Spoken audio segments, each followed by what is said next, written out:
Hello everyone, welcome to sqadia.com. My name is Uzair Hashmi and today we are going to discuss mechanisms of cell signaling. So let's get started.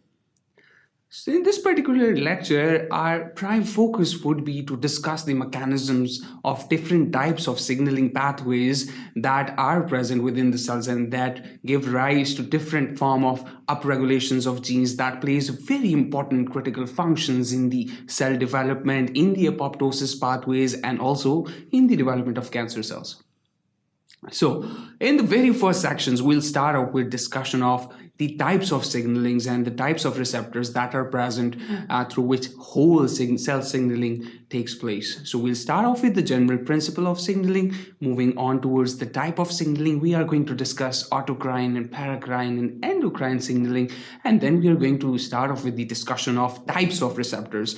It's already been known that there are two types of receptors, extracellular, the intracellular receptors. We are then going to move towards the second sections that is going to be focusing on the G protein-coupled receptors.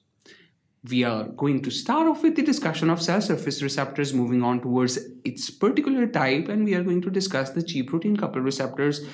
Then this would be followed by the discussion of ligands that are used for the G protein-coupled receptor simulation and its amplification. This would be followed by the discussion of the molecules that are using this G protein-coupled receptor pathways.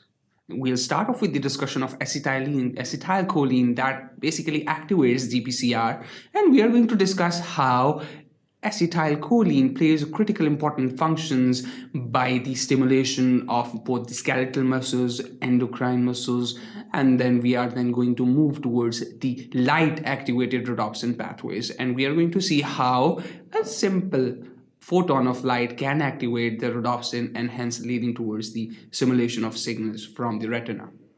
This would be followed by the GPCR signaling with respect to adenylyl cyclase, and we are then going to see how it is related to the cyclic AMP amplification and different pathways that it arises as well. This would be followed by the signal amplification and the transduction pathways, and then we are going to have a deeper look into the signal amplification pathways. It's very important to consider that very few ligands are needed for the amplification of the cascades, because one single receptor, when activates, it gives rise to, or it activates several different hundreds of different signaling molecules, which then independently stimulate many different molecules, hence resulting in the signal amplifications.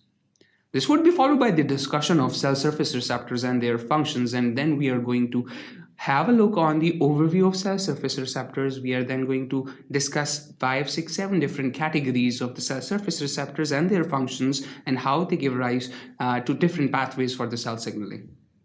We are then going to see the regulation of the glycogen metabolism by cyclic AMP and the smooth muscle contraction, of course, by the nitric oxide and cyclic GMP as well. So I hope you're excited to learn more about this particular lecture. I'll see you in the next section. Keep watching sqadia.com. Thank you.